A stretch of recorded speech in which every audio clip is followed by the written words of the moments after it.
forward to stepping into this. I'm looking forward to stepping into this collaborative space, looking at the intersection between restorative justice and salutogenesis. And so my day job, I am the director of the Center for Restorative Justice at SFU. And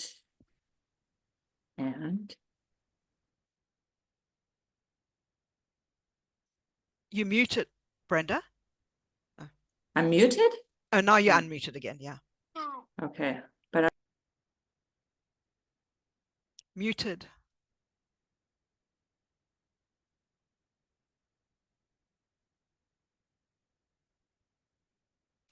Brenda, you mute. Oh, yeah. Can you see my slides? Yes, but we're still on the first one. But I can't move them anymore. Could you move them for me? Sure.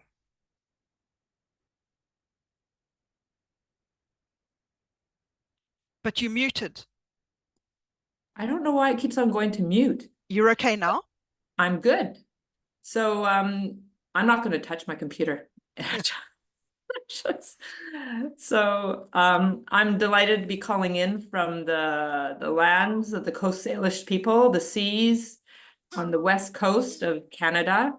I have the honor and the privilege to live, work, and play on the lands, the unceded territories of the Coast Salish people, in particular the Musqueam, the Squamish, and the Tsleil-Waututh people. This is literally a picture from my office and my home on the Coast Salish Sea, and I'm grateful for the teachings of the Coast Salish people. And it's important to know that a lot of the teachings from that sort of embed and develop the ideas of restorative justice do come from the Indigenous peoples of this land, in particular the Canadian Indigenous people of the North, who started innovating in collaboration with our criminal legal system here in Canada, up in the Yukon, and informing this idea of restorative justice. Next slide, please. So restorative justice grew out of dissatisfaction with certain aspects of a criminal legal system. And a criminal legal system is a state-based, like other places in the world, is a state-based process where the crime is against the state.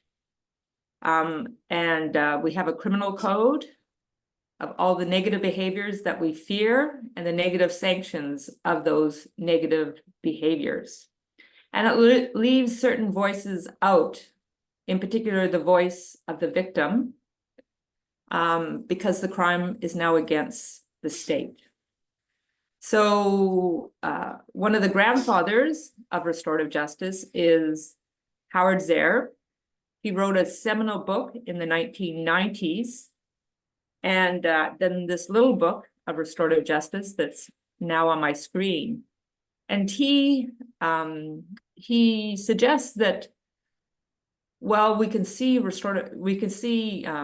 justice and harm through the lens of harm to the state, harm to the collective, the people. He also offered, or the crime is a violation of a rule. He also argues that harm and crime are a violation of people and relationships. And in this violation, it creates an obligation to make things right. So justice involves the victim. It brings back the victim into the process of deciding what's right to repair the harm done. So it involves the victim, but it also involves the victim, the offender, and the community most affected. So instead of the state being the regulator of justice, it's the people that are most affected that become the regulatory lever of a just process. The victim, the offender, and the local community or the family. And it invites them into a search for solutions which promote repair, reconciliation, and reassurance that this harm won't happen again. So it's it gives another narrative to a fear-based justice system where we list the things that we don't want and the negative sanctions, hoping that those negative sanctions will keep things right in a just community, in a safe community. And so I looked at the one of the definitions of salutogenesis, and there's some parallels in that, they flip, Antonovsky, flipped the questions from a disease model, again, a fear-based model, and asked new questions. What makes people healthy? His answer was a sense of coherence and orientation on life, that things will work out as well as possible, which encompasses a cognitive sort of aspect, a comprehensibility aspect, a behavioral aspect, which is a manageability, and a motivational aspect in terms of the dimensions and the meanings. And so it has very similar aspects, because restorative justice leans into well-being. What makes people well? What enables people to do the right thing, that they don't create harm to themselves and each other. And in terms of, for Howard Zehr, he also flipped the script too. He flipped it. Could I have the next slide, please? He asked new questions. So in a criminal legal system, the retributive justice system asks the questions, what law has been broken? Who did it? What do they deserve? So what law has been broken comes from our criminal code. And if there is a crime, that's when the police can step in. Who did it? Again, that's sort of a question that we ask the courts to answer. That's about guilt or innocence. And what do they deserve? But again, it's a fear-based system. It's based on the idea of deterrence, that general deterrence and specific deterrence through a punishment model will keep things right in the world. So Howard Zehr flipped the script, or the questions. He said maybe there's better questions to ask when we're addressing harm in our communities. Asking questions like, who's been harmed? What are their needs? And whose obligation is it to right the wrong or repair the harm done? And usually that brings these questions closer to home, into our families and our communities, rather than just leaving it at a state-based level. Next slide. So there's some similar metaphors between the ideas of salutogenesis and restorative justice. We both use a river model. Howard Zehr said restorative justice is a river. It flows. It has many tributary streams. It can be many things to many people, but it's about drawing people into the river of life. He uses this metaphor at the very end of the little book of restorative justice. He says, this river and this spring have become my metaphor for restorative justice movement. And again, reiterating in different words, above all, restorative justice is an invitation to join in conversation. And we're excited to be joining in conversation with the people who work in the field of salutogenesis. And in the context of restorative justice, so the conversation is that we support and learn from each other, is a reminder that all of us are indeed embedded in a web of relationships. Here on the west coast of Canada, we developed that further, and we also look at the tributary streams of restorative justice, and we think of justice as a healing river. In other words, when we're well, we're less likely to harm ourselves and each other, and that comes from a deep ecology of the web of relationships in our lives. Thank you. Next slide. And you have a river metaphor as well. In some ways, your river metaphor is more developed than the metaphor that we use in restorative justice. Instead of healing, you talk about health, and healing is a part of health. And so there's a really interesting intersection between salutogenesis and restorative justice as well. and it moves from promotion of the idea of wellness through the lens of salutogenesis, about education, about preventing harm. It has a protective element, like protective element similar to what we think about in the context of justice.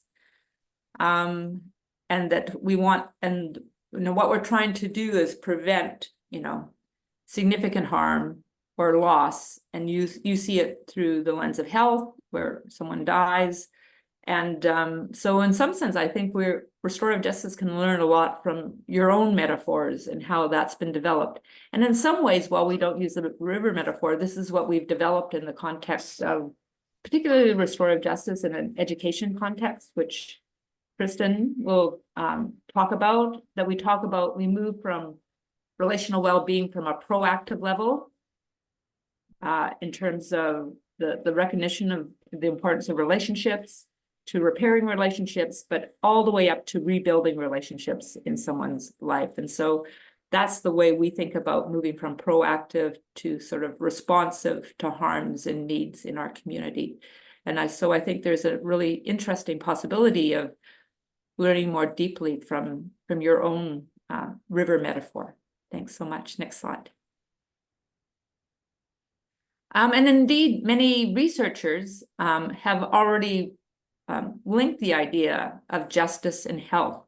So this is the textbook that we use in our seminal or foundation course of restorative justice here at Simon Fraser University. It's called Security with Care.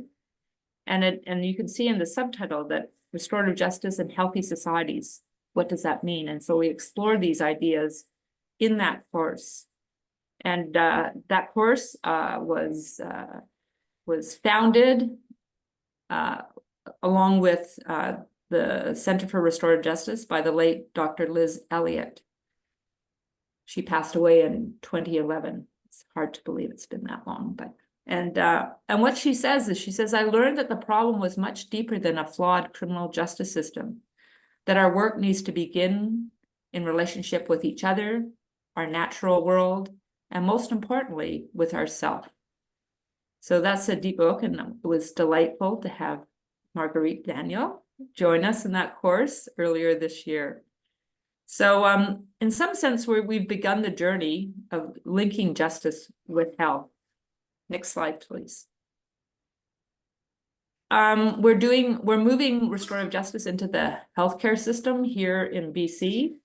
From its genesis in dissatisfaction with the criminal legal system, restorative justice is branched into education, conservation, and now in the Canadian context, we're moving restorative justice into our healthcare system because doctors and other health professionals inadvertently create harm in their practice.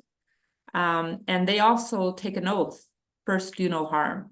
So there's an interesting relationship between health and restorative justice because of that link to harm in terms of in health, the doctors and other health professionals make that oath.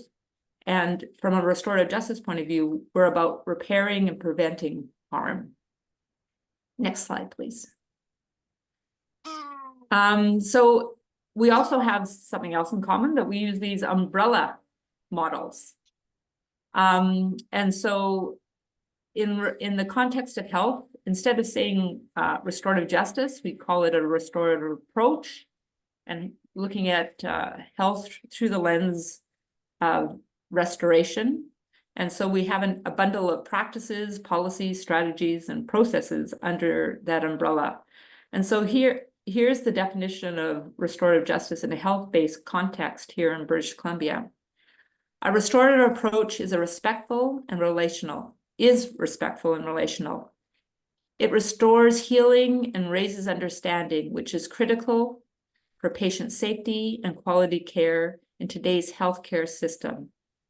The University of British Columbia's Foundation for Restorative Approach, they have a course as well, will help push us towards building a more respectful environment for quality care which aligns with BC's quality care commitment and purpose to improve healthcare equity and quality across British Columbia. So we're moving this idea of restorative justice to many different ministries and frameworks for health and well-being here in BC. Next slide. And you have an umbrella too. And so it's more of an asset, it's a strength-based process compared to a disease or deficit model. And I look forward to learning to everything underneath your umbrella as well. And I put the assets there, but it's up to promote health and well-being, just as what we want in a restorative justice context. And next slide. So here in BC, I just came from a collaborative meeting where we're redefining restorative justice. And so this is our working definition. Restorative justice is a participatory and community-based approach to preventing and addressing harm, affirming the role of relational well-being on public health and safety. Restorative justice is a justice that gives voice and agency to those most affected, asking what needs to be healed, what needs to be repaired, what needs to be learned in the wake of harm, and what needs to be strengthened if such things are not to happen again. So that's our working definition of restorative justice here in BC. Next slide, please. And I just want to bring this up because restorative justice has been around since this idea emerging, since in a Canadian context, the idea emerged in early 1970s and strengthened in the 1980s. And then I would call the 1990s the heyday of restorative justice, nationally and internationally, but it hasn't been easy. The status quo model typically wins, and it's been a long journey, hence the river sort of metaphor. And it's taken extraordinary courage from a number of people to keep showing up to push a new paradigm forward. But it has a really amazing transformative power. And instead of leaning into fear, it's about leaning into love in the settings of pain and hate and harm. And so in that movement, we've been widening the circles of belonging. And it was a privilege just this last few days to work with people in our system that represent our correctional service, our police, and others. And I look forward to collaborating with you in this short webinar. Thanks so much. Thank you so much, Brenda. That was really interesting and gives us a excellent background to start this webinar. And Kristin, would you like to share your slideshow now and give us your presentation? Sure thing. I will do my best here. So just once I get it going, yell at me if it's not looking in the way that we want it to look. It's probably not right now, is it? You probably see the side again. Is that right? We do. We see the side. Yeah, let me try the swap again. Does that? Perfect. Okay, good. Wonderful. Thank you so much. Hello to everyone, and thanks to Marguerite and for inviting us here, and thanks to Brenda as well for collaborating on this discussion with you all. It's really wonderful to be here. I absolutely am enthralled thinking about the ideas of restorative justice and salutogenesis. I think there are so many really interesting, important connections like Brenda was just sharing there. And I think there's so much potential for us to learn from one another. And so my learning journey is very new in this, very much at the beginnings, but I can see a long path in front of me. So I am, I'm eager to keep walking down that path. So I do want to start by letting you know where I am coming from. I am on the other side of Canada from Brenda in the East Coast. I'm on Cape Breton Island. I'm at Cape Breton University. But I'm very new here. I have been here now for 2 months, having lived the last almost 9 years in Australia, in Melbourne. And so I am learning very much anew of this amazing place where I've landed. It's called Unama'ki in Mi'kmaq, which does mean the land of fog, which is, this picture doesn't show it, but it is often a foggy place. It is the unceded territory of the Mi'kmaq people. And I'm learning about the treaties of peace and friendship, which were entered into in the 1700s. And the fact that the treaties were not about surrendering land and resources, but they recognized the Mi'kmaq title, and really importantly, began the ideas of what an ongoing relationship between nations looks like and could be like. And that's an ongoing conversation, because there's been a lot of brokenness in that treaty, especially from those of us who are the settlers here. And there is a conversation that we have about how we are all treaty people, and what does that mean in terms of our obligations, our rights, our relationships. And that's very much things that are at the center of restorative justice ideas too. How do we live out our relationships with one another in ways that are just? So Brenda gave you a fantastic overview of the philosophy, some of the origins, some of the key ideas and values of restorative justice.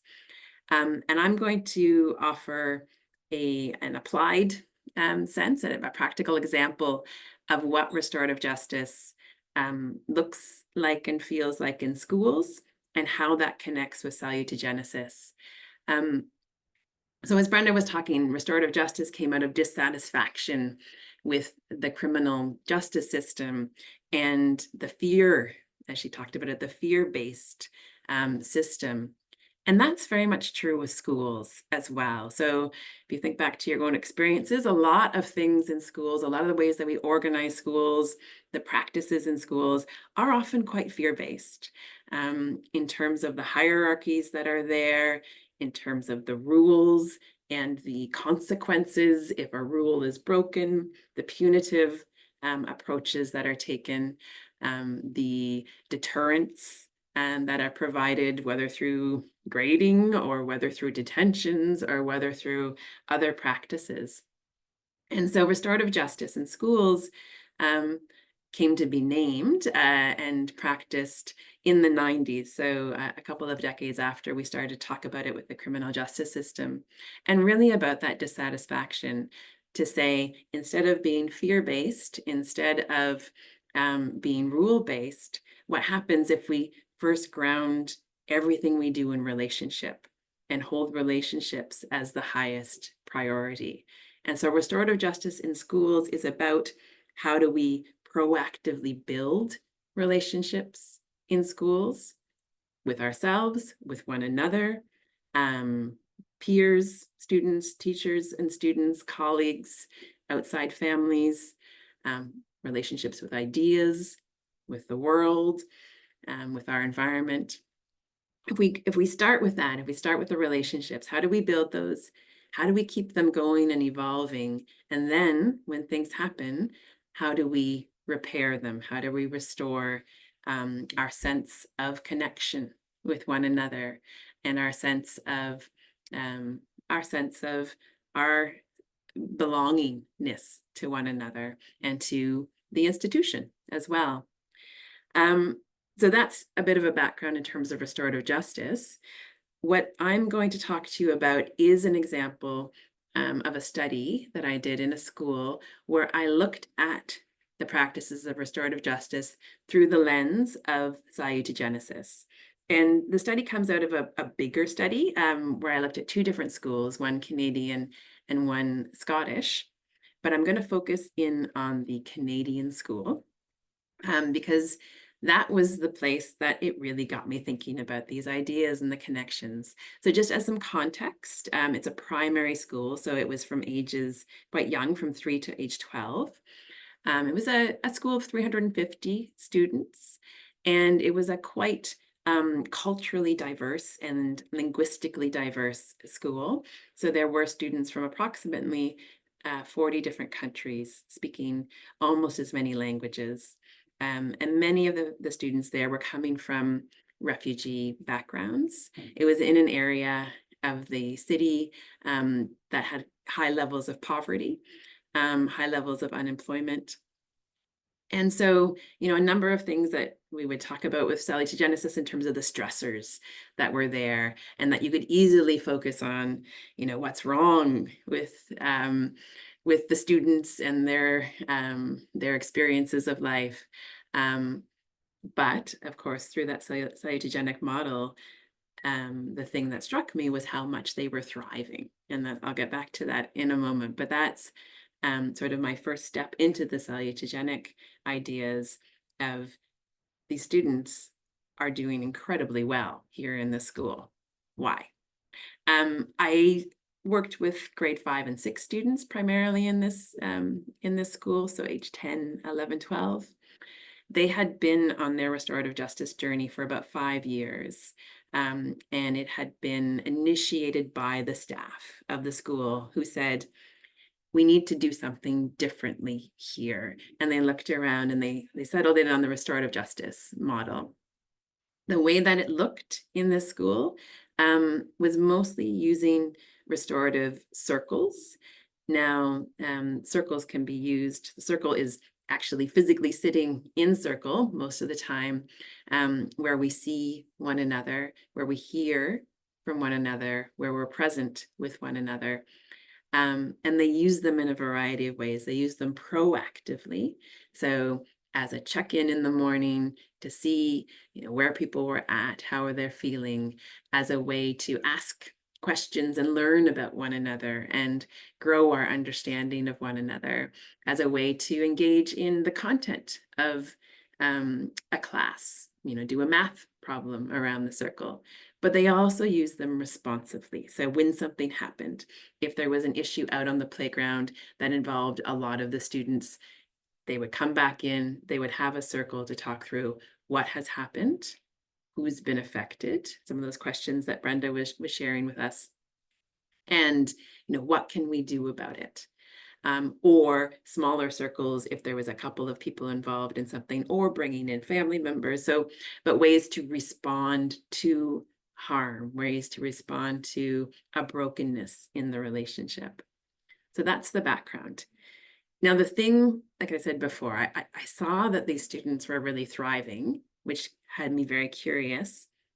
But one of the other things that kept coming up when I talked to students is that they said, they didn't always use these words, but there was something about their school experience that just made sense to them, which you don't often, or I don't often hear from students about their school experience, that it's just, you know, this is the way we do things. This is why we do things. This is how I fit here. My son is in grade 5 right now, and he's coming home every day completely confused by what's happening. You know, he does one thing, he gets responded to in this way by the teacher. He doesn't know why. So I'm actually having a really interesting experience at the moment, personally, seeing a lot of incoherence in his experience. But for these students, there was all sorts of coherence. It made sense. And I didn't know how to understand that. It didn't fit with my own understanding of restorative justice, this sense making, not completely anyway. There seemed to be something missing. And that's when I was introduced to Antonovsky's ideas. And I started to think of that sense of coherence. And everything I was reading really aligned with what the students were telling me. And so then I went back through my data, through what the students had been telling me, and I started to think about the different concepts in a sense of coherence. And the thing that really struck me reading Antonovsky was that he talks about how much our daily lives, our experiences in daily lives can facilitate, can help us build and maintain that strong sense of coherence, or impede it. And that it is continually shaped, tested, reinforced And so, like schools, there's such a powerful place where we spend so many hours of our days, and so much can happen in a school that impacts us individually and collectively. And I started to wonder, how do schools do this? How do schools facilitate that sense of coherence? Or how do they impede it? And that, of course, led me to ask those questions of restorative justice in this school. So what I did is I took the three main concepts, and I kind of, reading through literature, probably lots that you've all written, I started to kind of form for myself, what's a working definition? What could that look like in a school? And there have been, of course, studies of sense of coherence in schools. And so comprehensibility, this was my working definition, that students have a sense that school is predictable and safe. The safety, of course, is incredibly important. But that doesn't mean that it's a neutral, sort of passive place, but there are going to be complexities and conflicts, but students understand them. They're not popping up all over the place and are completely throwing them off. School relationships are consistent and constant, and students feel understood by others and that they belong there. And so some of the things that the students were talking, which was amazing to me, were about the school rules. So school rules often to students feel very arbitrary. No, you can't wear that. No, you can't chew gum at this moment. No, you have to put that away. Why? You know, what's the reason for that? And we bump up against that, and that's where so much tension comes. But for the students in this school, this is what they said. We have rules, and the rules are just the rights of the child. We respect each other. That makes sense. They had a acronym that they used, and it's a bit different because it was the acronym of the actual school, which is a pseudonym, but it very much in line with it. So Rocky, which is the name of the school, the pseudonym that I used. And each letter, of course, had one part of their rules. Remember to listen, own your own actions, care for others, keep your hands to yourself. You can be a leader. Like all of those rules are things that the students really could feel in their core. I get that. I get why I should do that. And they also talked about that they had consistency with how then the teachers would respond if you weren't caring for others or if you weren't remembering to listen. And there was those restorative responses there where they would have a question and ask, or have a conversation and ask some of the restorative questions, or have a circle and talk about it. So that was the comprehensibility part. The manageability, this is my working definition again. The students have a sense of confidence that despite frustration and failure, most things will work out well. And connected to that then, that students see themselves as being able to handle the school demands and overcome challenges. So that handle the school demands, that, you know, that load and resource balance, and overcome challenges. So that experience of overcoming challenges or being supported to do that. That school relationships and resources assist students in times of distress and build students' abilities to resolve issues. So sometimes in restorative justice, we talk about the conflict in a non-restorative way. The conflict has been taken away from you, that you're not able to actually engage in it, build the skills, have agency with that. And so the manageability part was that students were able to practice these things and build skills and have confidence that they could resolve issues. So students feel that things are under control at school. Not that they have control over everything, but they're under some sort of control. And here was a beautiful quote from a student, that it's like you don't have to leave the classroom really to solve a problem. Like you can discuss it with your whole class, and your classmates might have solutions for the problem. You know, that sense of manageableness, there's problems, but people are going to help me figure it out. Doesn't have to be just on me. And then meaningfulness. So that students feel that their time at school is rewarding, engaging, and challenging. That they have the opportunity to express themselves and participate in ways that are valued by school members. The school engages students in decision-making processes about issues that affect them, and they feel they are participatory members of the school community. So in circles, like that is our chance to hear from each person, where we value, we listen, we see you. But also that decision-making processes. So the students often talked about how if there's something that's, bugging everybody, like the quote here, they didn't like it, they thought it was unfair, the kids could go and talk with somebody about it, and then it would change. And then the kids would have made the difference. They gave me examples of different things on the playground. There was something about where the soccer pitch was and where the little kids had to walk across it, and there was conflicts happening between the kids playing on the field and the kids trying to get to where the younger kids trying to get to where their playground was. And so they brought it up to the principal. They talked about it with their teachers, and they were able to alter where the different activities were to make it work for everybody. So of course, in sense of coherence, though, you can't just have it be manageable, comprehensible, meaningful. It's like, where is that sweet spot right in the middle? And what I found in the school is that it was through that practice of circles. So a lot of the other things, they are the ethos, they are the value, they are the practices of that school. Some of them are restorative practices or approaches, and some of them are more general. But the circles was what really seemed to bring everything together. So sitting in circle, whether for proactive relationship building circle or whether for a responsive dealing with harm circle. And so the comprehensibility, like sitting in circle, helped normalize that life is complex, that there are conflicts, and that we just know that we're going to deal with those. The manageableness that in circle, we can manage demands. There are, again, problems, there are issues, but we're going to help each other to figure that out. It's not on just me. And the meaningfulness that everyone was seen, heard, and valued.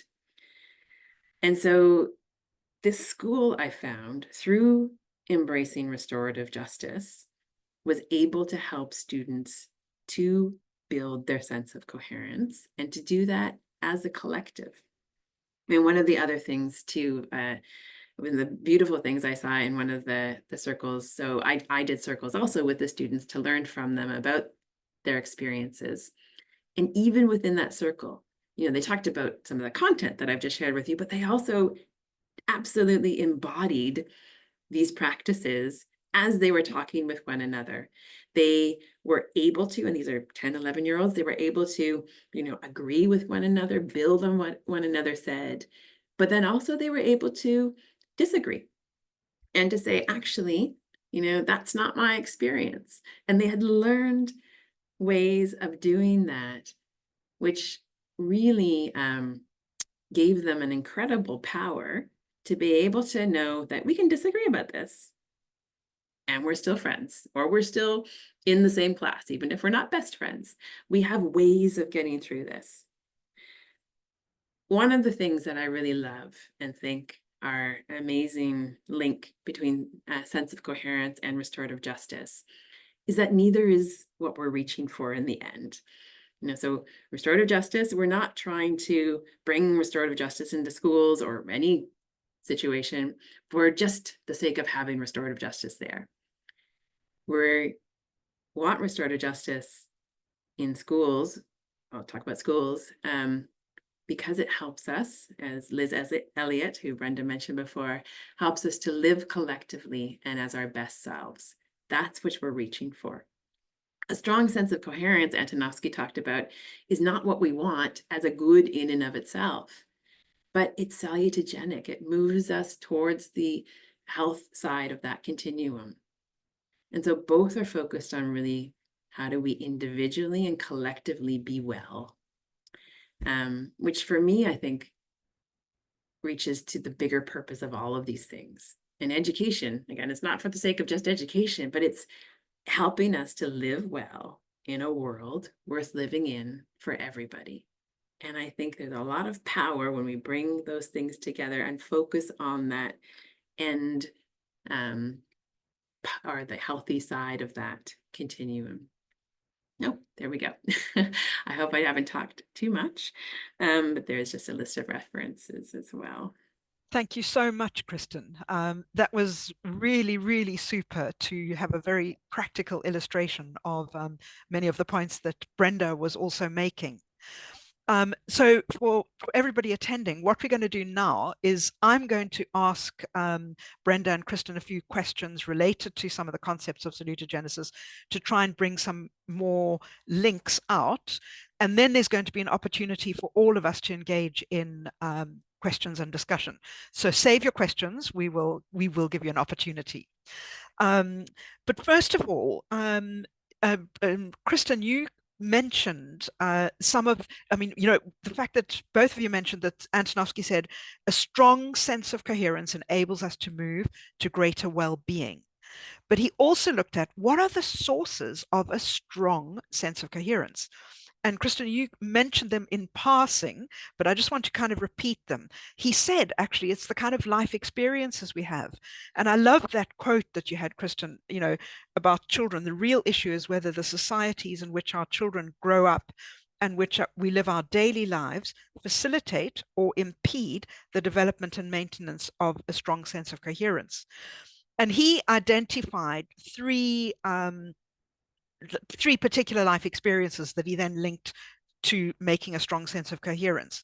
So the consistency that you mentioned, and that links to comprehensibility and load balance. Do we feel we've got enough resources to cope with all the challenges we're experiencing, which is linked to manageability, and then participation in socially valued activities, which contributes to meaningfulness.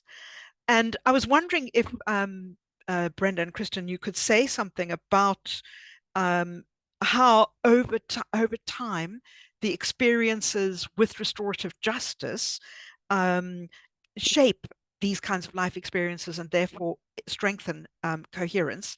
So we've heard about the school from Kristin, but are there other examples from, you know, perhaps one thing we haven't really talked about much is the Indigenous people's use of restorative justice practices. So I'm really interested in practices that develop, you know, the consistency, load balance, and participation.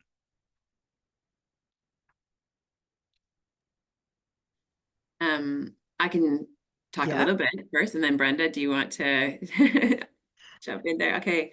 I mean, I think so. Some of the things that I mentioned in schools are also the same, no matter whether they're in a work organization or a community hall meeting or whatever those things are. But I think it is that those experiences of, for one, knowing that conflict is not going to break us, that it is a normal part of our existence with one another, but that we need ways to engage in it that are constructive and healthy and don't diminish one another. And so I think it is the experiences of that, because if you've never actually felt that yourself in engaging in conflict, where you have an experience of being able to both listen and learn from someone that has a different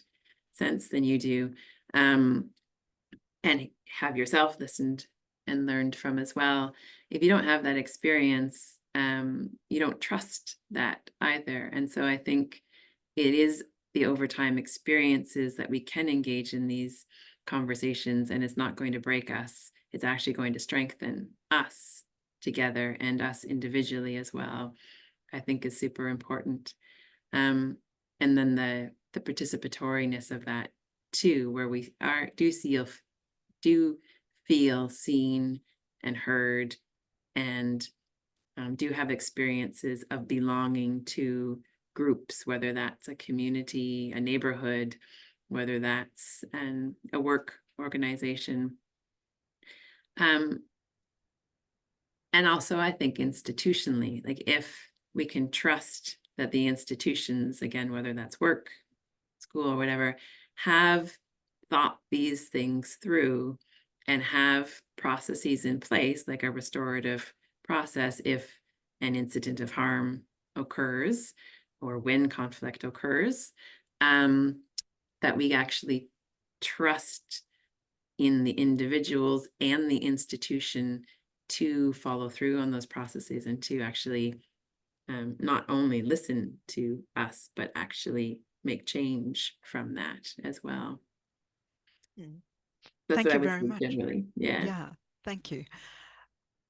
And I mean, Brenda, you're almost you're operating almost at a higher level now with the society level, because you've been Yeah. dealing with the health services and the police. And what does it look like at that level in these Well, big it's institutions? Yeah. so interesting. And I'm reflecting on a lot. We just had 3 very intense days of how to build capacity for restorative justice in our criminal legal system. But what's interesting in this, I've been involved in the field for about 25 years now, is that when the ideas of restorative justice move from the criminal justice or legal system into education, that's where they became more fully developed. So the idea of, in particular in the context of Kristin's amazing presentation and her work and looking at this in that particular primary school and others, it's in the context of an educational setting or institution that it's most fully developed and really links most clearly with the ideas of salutogenesis, because in a school, you're like, it's the sense of community is always there. You're always building it, and you're coming back again and again to your class. You can see the classroom as a community for healthy development, or the school as a community for healthy development. And these are our primary developmental institutions.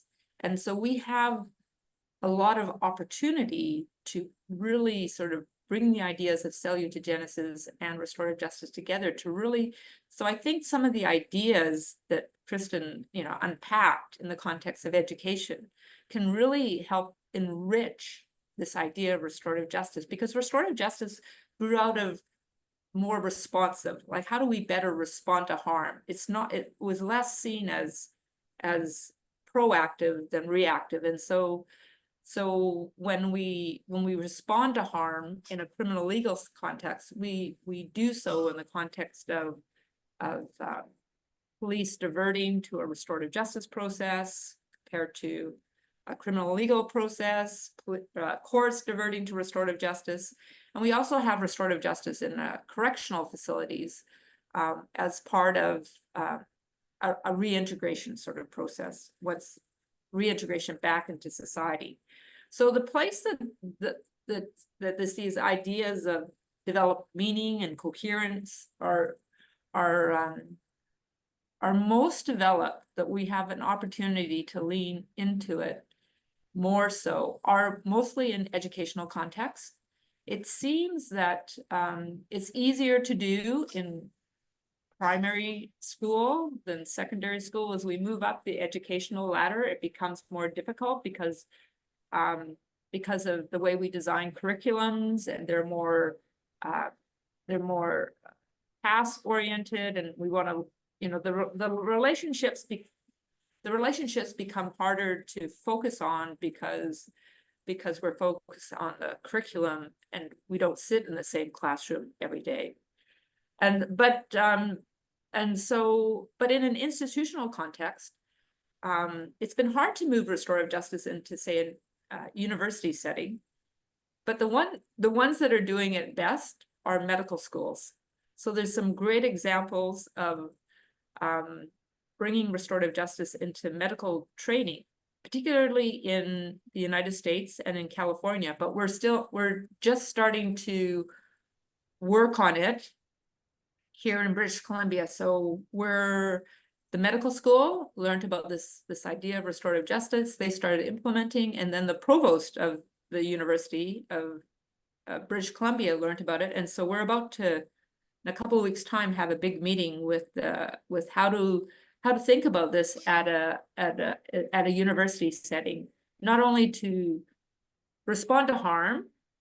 We have a significant problem with responding to sexual harm in universities and hate-based crime. in universities right now for a number of global reasons. And so, but how do we build that sense of belonging in school so it really matters? So that links back to part of Kristin's presentation is this idea of belonging, particularly in our educational context. And so in another research study, we're looking at the idea of ontological security, which is different than the security of the state. Ontological security is knowing who you are and where you belong. And when we have ontological security, that's when we have a greater sense of meaningfulness and coherence in our life, because we know who we are and where we belong, and we're less likely to harm ourselves and each other when we have that. But the other interesting place that this idea being more proactive than reactive, and it's not responsive to harm, is in prisons. And so in prisons, we're building communities of care as part of their health and well-being while they're still incarcerated, and to move them into a good place before they are released from prison. So the two interesting places where these ideas are developing and have a really interesting place for more research and development is in those places. But because in the criminal legal system, mostly we're still just being responsive to harm rather than on the proactive side. Thank you. That's really fascinating to hear about. But I've just got one question. What about Indigenous peoples' peacekeeping or peacemaking circles? I'm not sure which is the correct term. But isn't that a kind of proactive way of preventing harm? Mm-hmm. Yes, definitely. So at the meeting I was just at, we had a BC First Nations are Indigenous people.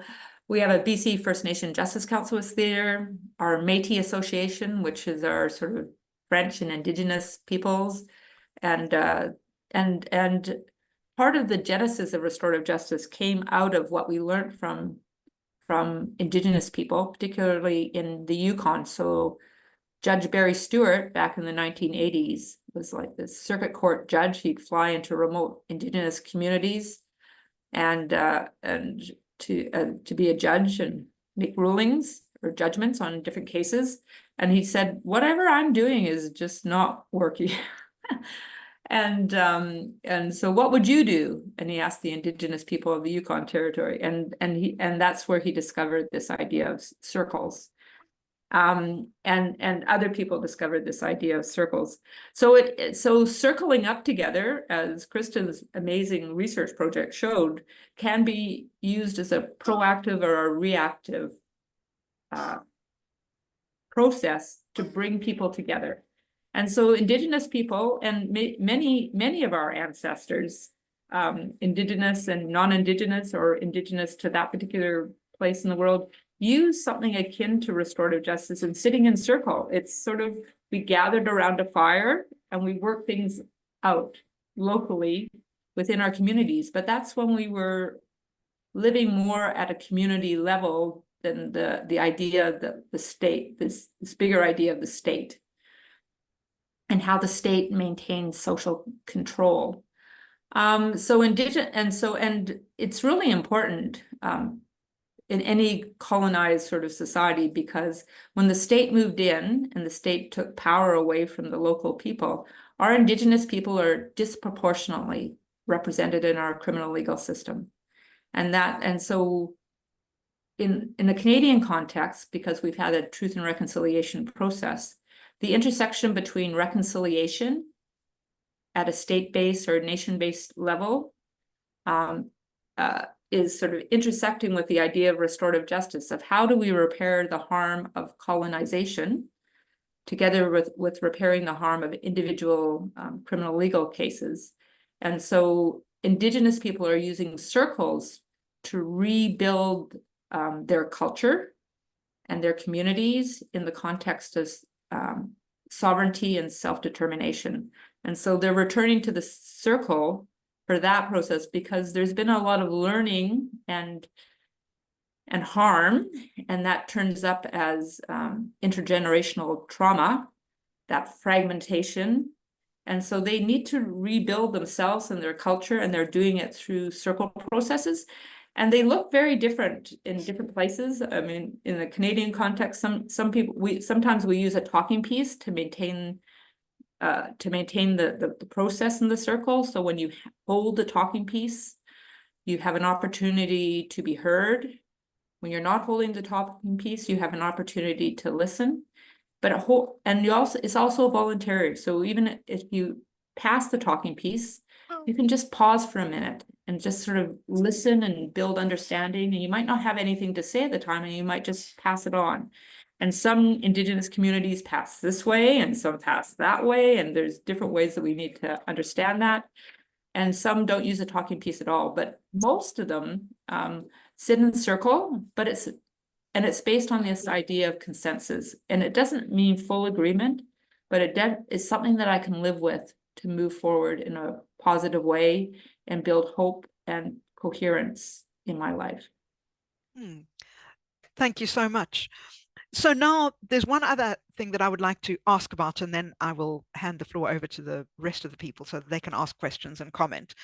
But I would like to ask you, and it leads on a little bit from what you've been saying, Brenda, but I'm switching back to Kristin now, because one of the things I found most fascinating in your article was how you said it builds collective well-being. Restorative justice practice builds collective well-being and collective coherence as well. And it's a concept we've struggled with in salutogenesis studies to really see, if you define sense of coherence as an orientation, and so it's a way of seeing the world, how does a collectively see the world as, things will work out okay, more or less okay. So I would love to hear more about your experiences from your research about this collective coherence. Yeah, thanks. And it's something, again, that fascinates me, but I'm really at the beginning of my learning journey with that too. But I was thinking about it too when Brenda was speaking, that, some of those examples some of them are individual, like as we are building back, our own sense of belonging or building that sense of coherence. But then there's also that whole collective, like when you talk about the disproportionate levels of our Indigenous peoples, the First Nation peoples that are imprisoned. And of course, that's a collective, that colonization is a collective experience that impacts all of us and impacts some communities much more extremely than others. And so, like in schools too, if you think about a school, we can have our individual experience within that school. And, we have an individual experience where we are given detention for something that we have done. And it can feel very much, it's my fault, or I'm seen as the bad kid, or my experience is, this teacher is picking on me, that individual experience. But that individual experience is part of a wider culture. It's part of policies that are in place. It's part of the norms of the school. It's part of the practices that are engaged in. And so it becomes a collective experience as well. You're an individual within that collective. So what I saw in the school in terms of the restorative justice policies, practices, ethos, values that were, of course, we have our individual experience of them that's slightly unique from one another, but there is still a collective experience. And so if we actually feel that we are a part of this place where this is the way we do things here, when something happens on the playground, we come together and we figure out, how do we actually work with that issue? How do we come to some agreement with one another? That's just how we do it. We all come back together and do that. That starts, I think, to build that collective sense of coherence, where school is manageable. It makes sense to me. There is meaningfulness in our relationships with one another. And that's the restorative justice part, where that relational part is core. I'm not one individual student who is all isolated and having my isolated experience. My experience is because of you. My experience is in that in-betweenness, and in the in between of everyone within this classroom, all that ecological web of relationships that Brenda talks about, you know, the tributaries, like that's where all of that starts to be built. And so I think it's both the individual and the collective. I'm not sure how much they get separated, and that's yeah, I would love to hear about people's thoughts in this webinar here, who are, you know, much more immersed in that salutogenic lens. And I see Brenda's got something to add there too. Go for it, Something Brenda. that comes to mind for me in the context of this particular point is that Niles Christie, who wrote a really important paper back in the 1970s, and I think he's from Norway. He's Norwegian. He I think was, he was from no longer with us, but originally he from was. Norway. Yeah. Anyway, he wrote a paper called "Conflict as Property," and that in the way that we structure society these days, is that the courts, who are the keepers of harm and responding to harm through a particular process, steal conflict away from the people. And that what we lack in society today is an opportunity for norm clarification. And that what restorative justice does, as Kristin also talked about, when we sit in a circle, is an opportunity for norm clarification in our own particular context, that you know, and what creates harm, and taking responsibility at a local level about clarifying norms around harm and how to respond to harm, because we sit in circle. And often the people sitting in the circle are, particularly when we're responding to harm in a proactive sense, it's, you know, whoever's in the classroom talk about, you know, norm clarification. We often talk about, you know, setting values first and what those values look like in terms of norms in our classroom.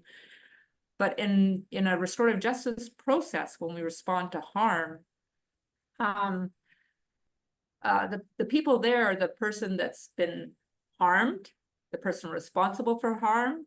We don't bring them together unless they have a community of care with it. So the person who's been harmed brings people that are important to them together, and the person that is responsible for the harm, they bring their community of care. And so there's norm clarification across those two parties.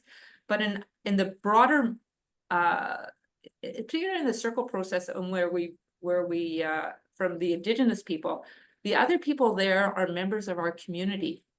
And so through that process, we clarify norms of how we're, you know, well together. And so the process aims to be a process of norm clarification, and that's touches on this idea of how we create collective well-being as well as individual well-being.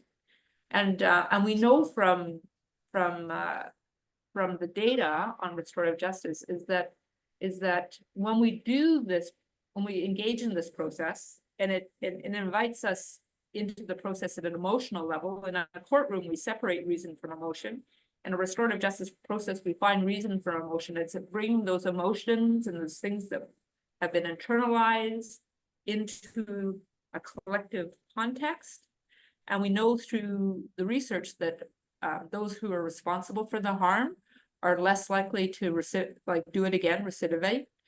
And the victims, who often carry a lot of trauma, that their experience and symptomology around trauma is greatly reduced. And so that both those responsible for harm and affected by harm become alienated from their communities in different ways because of the harm and what they're internalizing, the internalized shame fragments them from the community, and restorative justice brings them back into community. So there's the collective well-being. Yeah, thank you. That's wonderful. So now the floor is open to anyone who might want to ask a question. And because I'm an old woman and I don't cope well with technology, I find it quite difficult to keep reading all the chat things. So if you could just raise the hand on your, your little reaction thing. Oh no, raised hand. There is actually a thing called raised hand. If you could just do that, and then I will get to you all eventually, and you can all have a chance to speak. If you really are too shy, do put the question in, and hopefully one of us will spot it, or somebody can draw it to my attention who's not too shy. So is there anybody who would like to make a comment or ask a particular question from what we've heard today from Brenda and Kristin? Wendy. Sorry, that was a proper old school raised hand as well. I could see it though, so that was fine. Thank you. I'm really interested to know, particularly in the schools, but it impacts then how people are in society who've gone through the schools, what the kind of what the pedagogies are like in school that allow children to learn complexity and to allow children to learn that you described being able to get to a point where it's something I can live with. It doesn't mean everyone agrees. And the reason I'm interested particularly in what are the predominant pedagogies is I'm in the UK, and we have a fascination of there being a predetermined outcome at every level of learning. It seems like there's always a right answer. And I have this pet theory that we don't learn complexity, and we don't learn that there are more than one correct answers from the get-go of what we're learning about learning, which shapes who we are. So right from the start, there's a quote that's given by Guy Claxton that says, we don't ask what are the colours of the rainbow, we ask what are the colours of the rainbow, and we expect one of 7 predetermined answers. We don't ask what could the colours be in the rainbow, which give you an infinite number of answers. So it's that idea of there being a predetermined answer. In the schools that you are working in, and in the schools within your environments where you're working in this restorative justice, do the pedagogies allow for that development of complexity and relationship? Sorry, that was a really long question. I think it's Kristin, a really go ahead. good question. Yeah.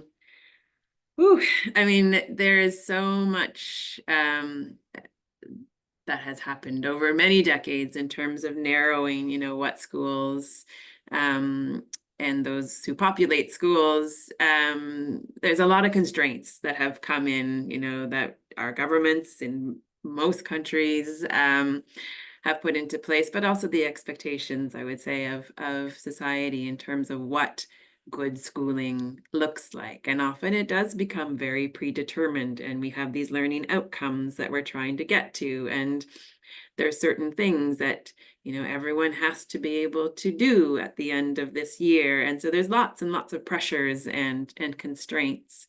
And unfortunately, that does often narrow how we see what we can do in classrooms and the pedagogies.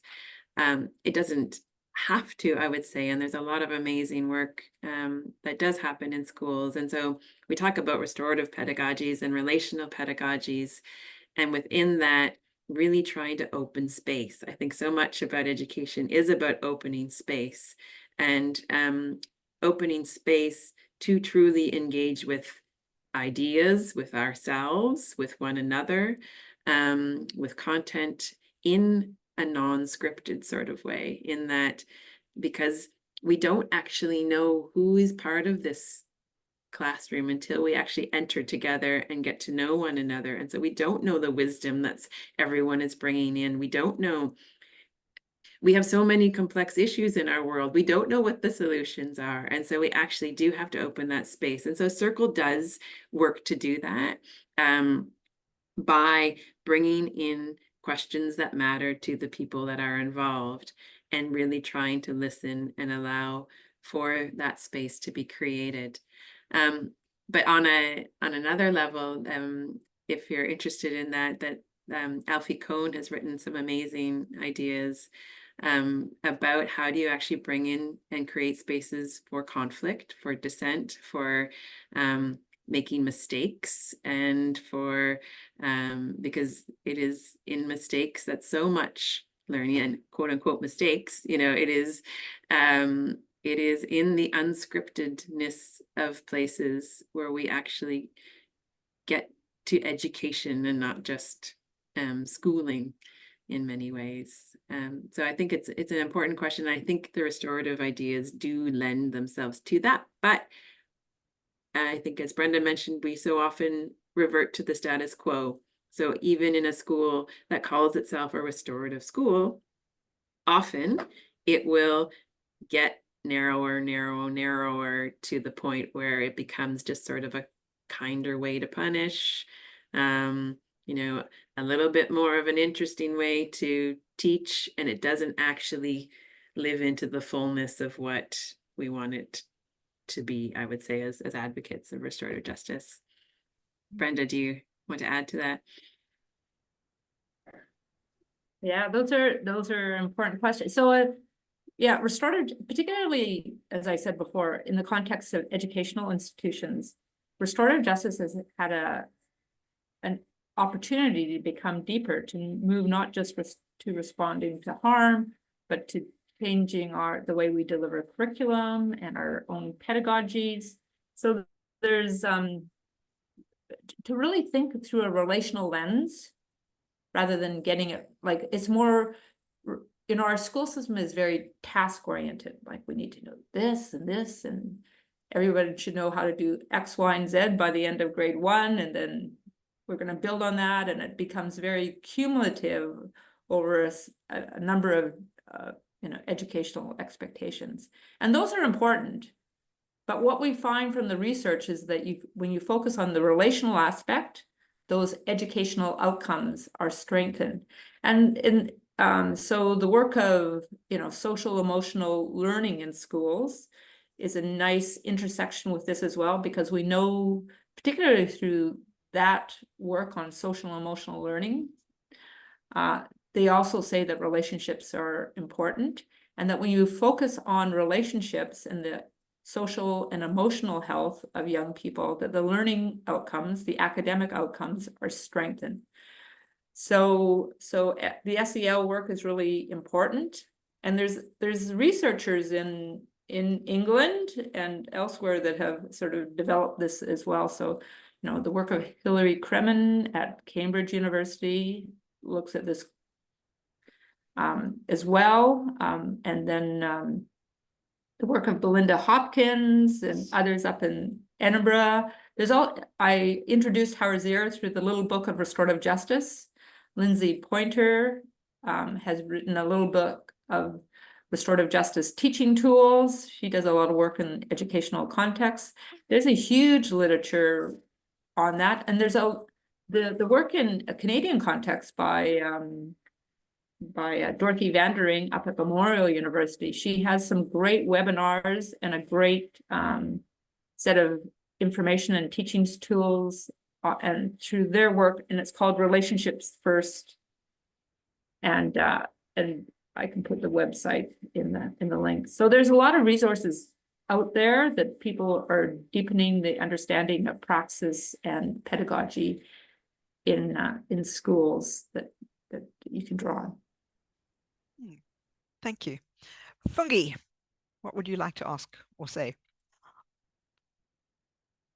Hi, thank you so much for fascinating, stimulating presentations, and you've got my brain buzzing, and I've got a whole lot of sort of unconnected random questions. I'll do my best to try and make it seem coherent.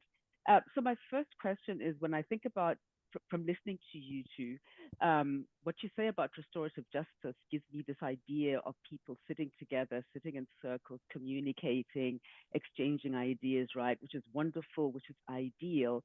But then when we look at the world that we're living in, especially when we look at young people, we look at mobile phones, the digital age, social media, how does restorative justice deal with this, where information is coming in really fast, where people are losing the ability to have a discussion and to agree to disagree?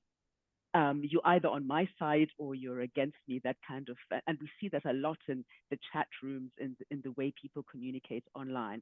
So how does restorative justice deal with this, with this digital world that we're living in? That's the first question.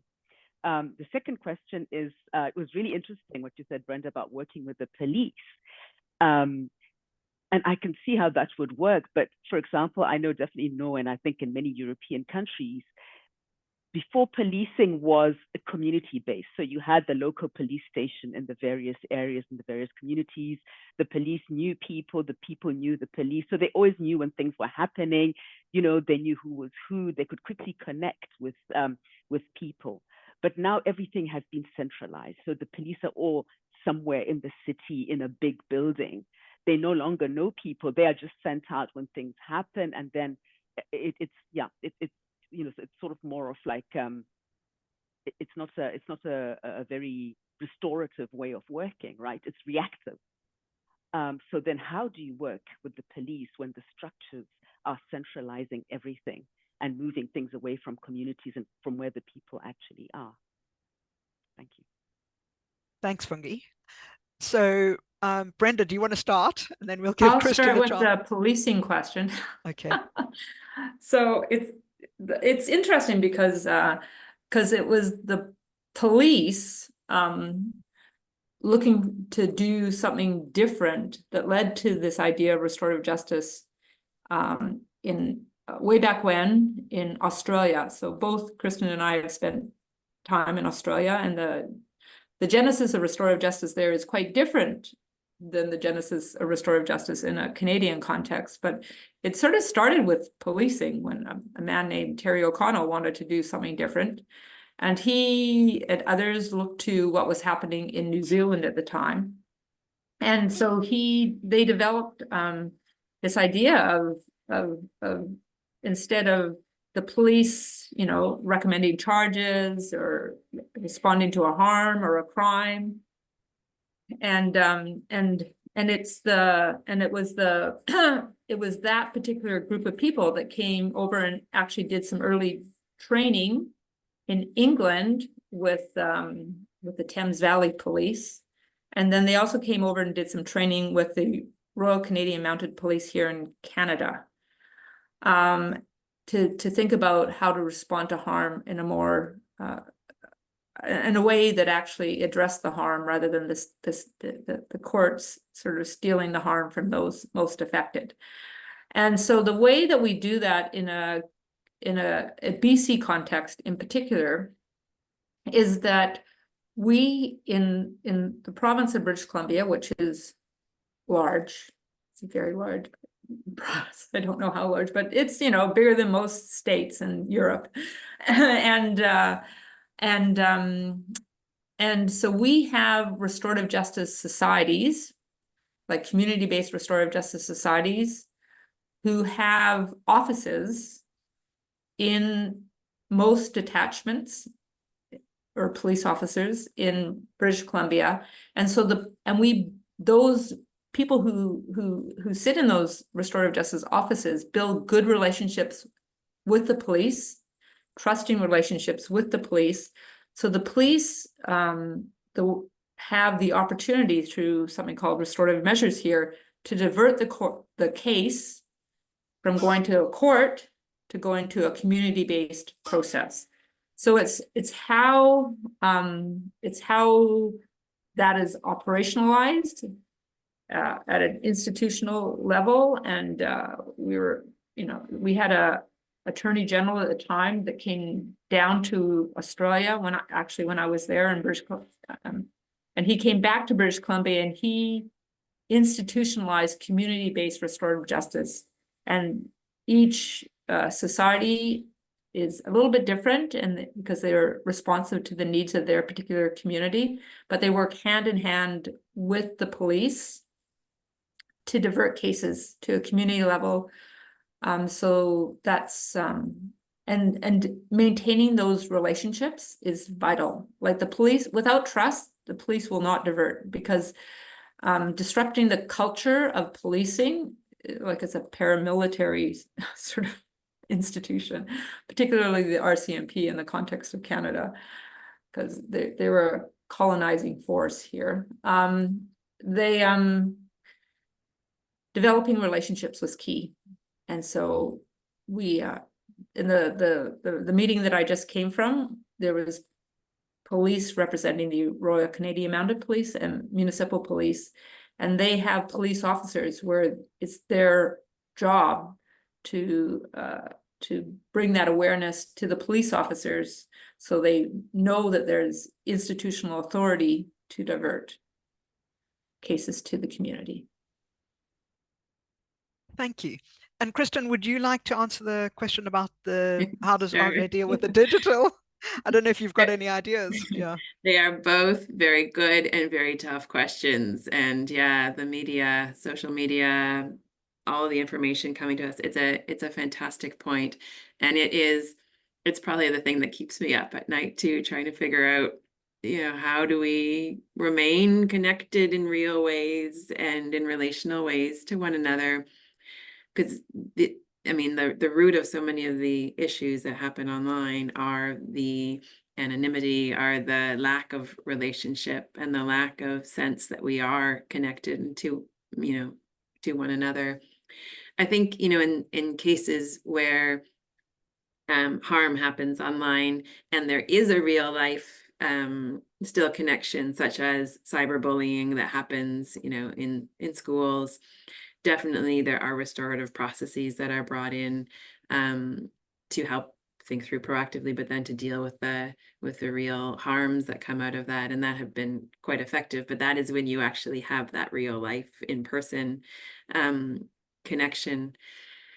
Otherwise, I think we're still figuring that out. All of us are figuring out, what this means to us in our world. Dorothy Vandering, who Brenda mentioned before, who's part of or founded the Relationships First, she and I did one sort of practice/study together where we looked at online comments that were actually about a restorative justice case. And we took all of the negative online comments from this one news story that happened in Canada. And, normally I would be a person who would not read through the negative online comments. I find them quite disheartening.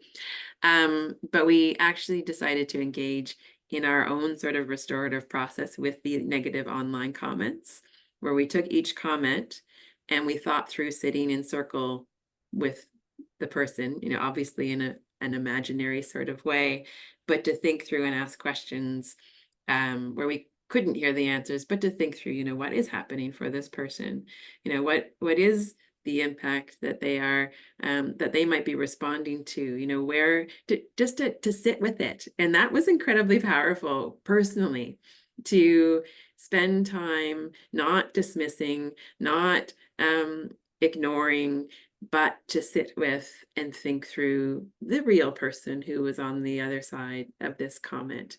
That doesn't get us to any way forward generally in society, but as a personal practice, it was actually quite transformative for myself. I think there are people thinking about this, of course, with restorative justice and more largely about societal trends and the ways that we are with one another. But I don't have any further answers. But Brenda, yeah, go ahead. Brenda. I have an example that links it back to the police, because cyber bullying online, which is, I mean, I totally agree. We have a lot of work to do in terms of online harms. And we live for many reasons, like there's lots of things that are fragmenting our world, and so we need places to be with each other and build healthy relationships again. It's, you know, we're become polarized in many ways.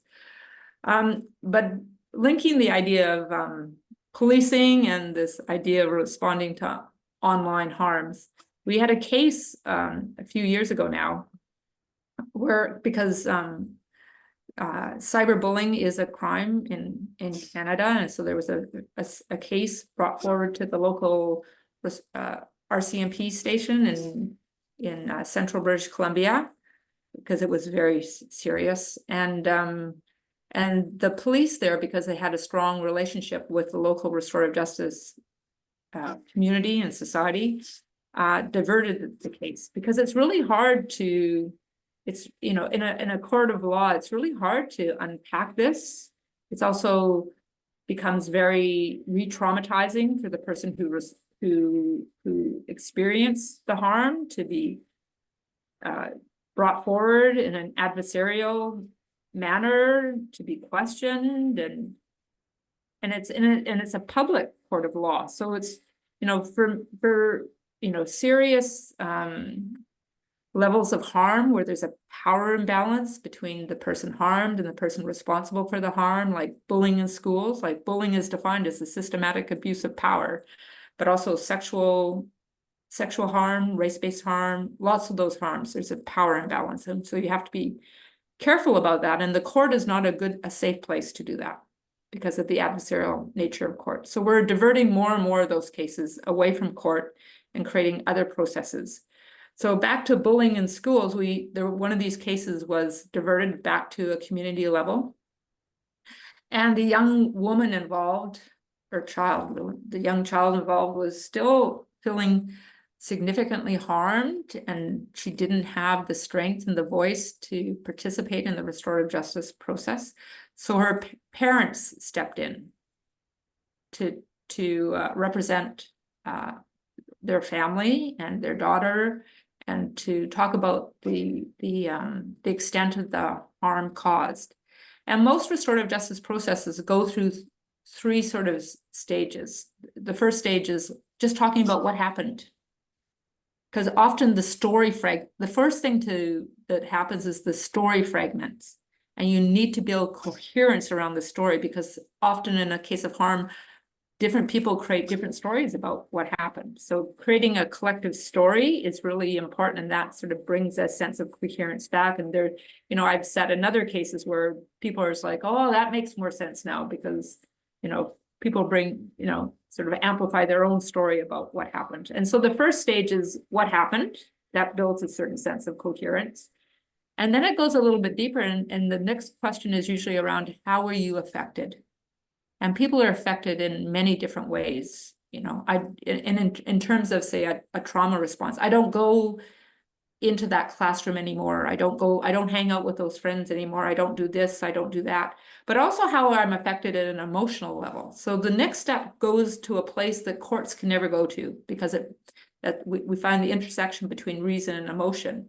And that's really what really creates the emotional contagion in the room, where people are feeling emotionally into a different space.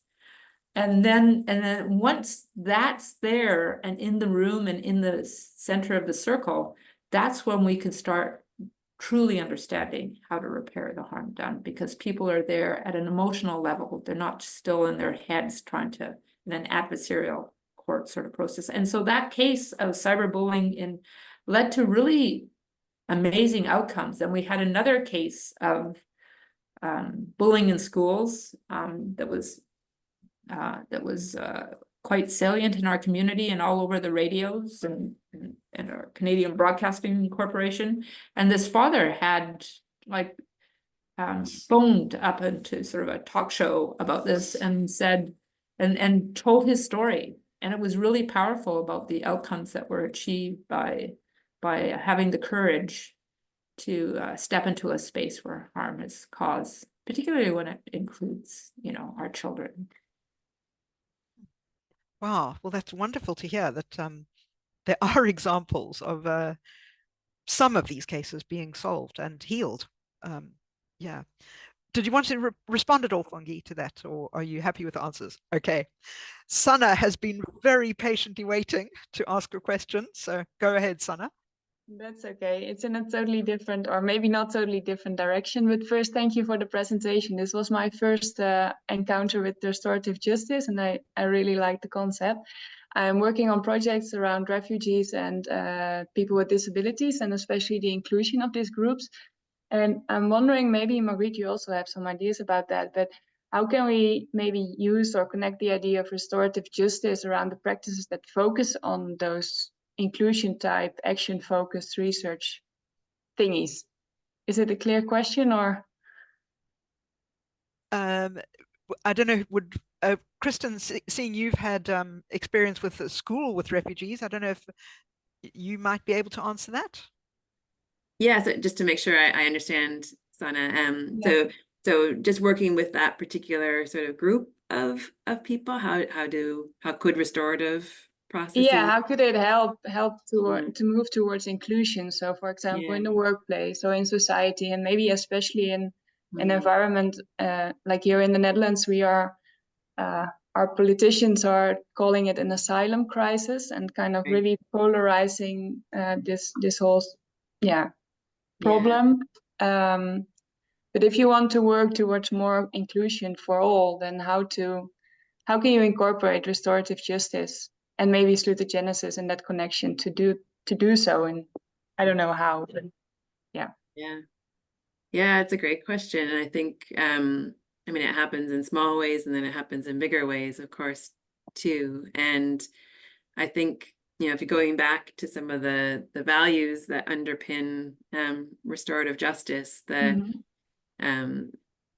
we talk about, so Dorothy and her colleague Kathy Evans looking at schools, they talk about, you know, there's sort of these two main values, that one is that there is inherent worth in everybody, and the other part is that it is our connections to one another that matter the most.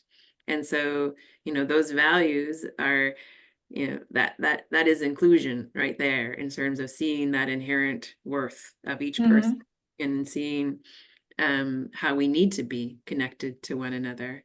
And so from there, you know, of course, it's not simple what that looks like. Then I can speak to from schools, you know, from the school sense, that is that heart of the inclusion policies, that because it's consistently reinforced that in every practice that we do, in every policy that we create, in everything from pedagogy to how we enter into the school, to, you know, what our cafeteria looks like and feels like, everything then is thought through those lenses, that you know, there's someone at the door who greets each person as they come in, that when we sit in circle and we check in with each other, we each person is provided that the space to speak. And as Brenda talked about, it's our opportunity. It's not, we're not forced to listen to each person, and,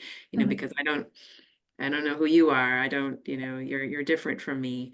It's actually, it's the opportunity to pay attention, to attend to focus on each person. And when you build those relationships and that sense that we are all here and all valued, time and time and time again, in the little and big ways, it does start to infuse. But it's also, I think, you know, it's the justice part of restorative justice too, in that our spaces need to be just, equitable spaces where, you know, it's not enough to simply see someone as being a valuable person, but if they are actually, if there are, you know, practices, policies, if our environment is unjust in certain ways, if they're, you know, if we're enacting colonial practices, racist practices, you know, homophobic practices, then that doesn't, just the fact that we're thinking of you as valuable doesn't that's not enough. No. And so it is actually putting the lens of justice to our policies and practices as well. So it's the interpersonal relationship, but then it's also the systemic questions. I think, as Brenda mentioned before too, that the status quo idea, like restorative justice, is actually quite counter cultural or counter status quo in many ways. And so it does actually require difficult conversations about some of these things. So, just the terminology, like you talked about the asylum crisis, like to come from a restorative lens is to really call that out too, and to ask questions about how that's divisive, how that's racist, how it is what it does to us as a society, as individuals, who it impacts upon. So it's both the small and the bigger ways, I would say. Brenda. Yeah, there are researchers looking at the intersection of refugees and restorative justice in terms of settlement. I saw a presentation at a conference a year ago. I can't remember the researcher's name. It'll come to me. It's just not coming to me too quickly. Maybe one more cup of coffee and it. That's okay. I'll definitely send it to Margaret. I can look it up as well. She can, but it's refugees and restorative justice. There's some people doing that, and also refugee or restorative justice and hate-based crime. There's some really interesting work coming out of England again, because the two are sort of relating. It's sort of like, how do we understand the other? That sort of intersection of how do we categorize us and them, and in particular in who's the threat, and that leads to negative outcomes for many, and it's people who are not like us, not are people that are just as a settler here in Canada, people that are not like the status quo, the power are more disproportionately represented in our criminal legal system too. So people with disabilities or are neurodiverse are disproportionately represented in our criminal legal system, even juveniles. And so anybody who is different turns up in our criminal justice system. And so unfortunately, so there's work being done on restorative justice and neurodiversity. Marg Thorsborn, together with one of her other colleagues, wrote about working with special needs kids in a book. So there's work emerging, but this is it's very new, and even just less than earlier this year, Race Relations Canada contacted a bunch of us to start thinking about settlement and diversity across race and ethnicity. In Canada was settled as a pluralistic society, so some of us are trying to get that right here in Canada too. Thank you, Brenda. And Sana, just from my perspective, how Brenda was mentioning this ontological security earlier. Yeah. So I think if you're trying to think of very practical measures that can be taken, what are the kinds of things you could do to encourage ontological security amongst these refugees and the refugees with disabilities? And we've got a program here in Bergen on, well, it's a mentoring program, and it runs in groups of 3s once a week. So you have a refugee and you have a Norwegian, and then you have a person who's been through the program before. So they also the have one that you talked about at the exactly conference, that right? one. Yes. Yeah. But they also meet once a month, the whole group all together. So there's a chance to mix with other people as well and learn from other people. And I think that's the kind of arrangement that builds this ontological security. Because you gain a sense of belonging, you gain a sense of place. You learn about what are the resources in your own town. But you also get to know the people. And I think this idea of relationship that both Kristin and Brenda have been really stressing, that's at the bottom of building this ontological security. Yeah. it needs to be there. So I would say that could be a practical way Yeah. of doing things. Yeah. Thanks. Oogie, you looked like you wanted to say something as well. Did you want to add in there? No, I had the exact same thought. Oh, did you? Okay.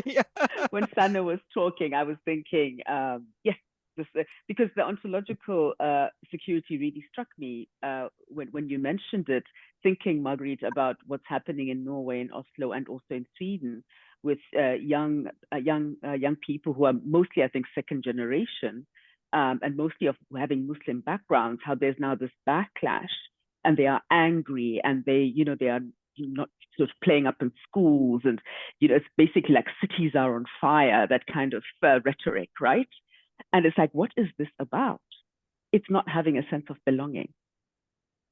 And how do we then go in there and bring them together and listen? Because nobody's listening. Everybody's just like, we need these people, we need to keep them out. These people are a problem. Integration has failed, but nobody's really listening to why. Why are we having these reactions? Why are we having these explosions all over the place? And I think in Norway, we probably have an opportunity to work with this before it gets to a stage where, it's really, really difficult. But I don't know if there is a will, because like what you said, Brenda, how you've got funding, I guess, you've got the will to work towards using restorative justice and stopping young people from going to the courts and finding other avenues. There has to be a political will. And I worry that we don't have the political will here, but we mustn't give up hope. So yeah. Are there any other questions or comments? I've got one. I'm going to ask a question on behalf of somebody in the audience who's one of my students, and I won't name her, so that but I know she's got a great interest in post-conflict resolutions. And if you think of a conflict like Gaza, or even what's happening in Ukraine or Sudan at the moment, is there any role for restorative justice in those kind of conflict situations or post the conflict? Big question. Brenda, have you had experience with this? Yeah, a little bit. Well, Yeah, not you go directly. first. The Lederach book is I've recommended. Yeah, Lederach is, but so we often talk about in post-conflict societies, and the conflict is salient in different ways depending how post or active the conflict is. But we often talks about this restorative justice more in a context of transitional justice. Like it's called transitional justice. So if you Google transitional justice opposed to restorative justice, it's how do we move from this sort of this form of governance to a new form of governance post-conflict. So it's called transitional justice, but it intersects with restorative justice. And often what we find, so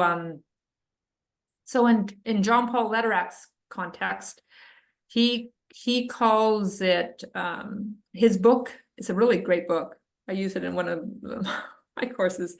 It's called When Blood and Bones Cry Out, the Soundscape of Reconciliation.